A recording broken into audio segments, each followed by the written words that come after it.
Hi, it's Art with Green Meadow Lawn Care. I'm here today with Jim Price from W.H. Price & Sons in Bolton, Connecticut, and we're going to talk about summer mowing tips. It's important, correct me if I'm wrong on this, during the summer months to cut your lawn at 3.5 to 4.5 inches. There can be a misconception between with a residential mower setting it at the highest setting, if it's, say it's numbered at 4, that it's not actually 4 inches, and the highest setting might not be high enough. That is correct. It's a reference. A lot of times on some of those residential ones, it'll just be a reference point.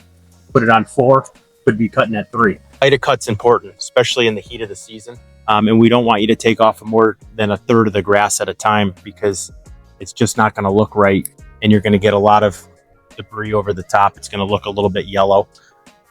You always want to make sure that your mower deck remains clean, especially in New England. Sometimes we get a lot of rain. The grass is going to want to stick to the bottom of the deck. It's going to prevent the deck from discharging the grass the way that it should. As far as washing the machine, we don't really recommend that, because it could put water into places that water shouldn't be. You know, you would have premature bearing failure and so on and so forth. Blowing it off with a leaf blower is good.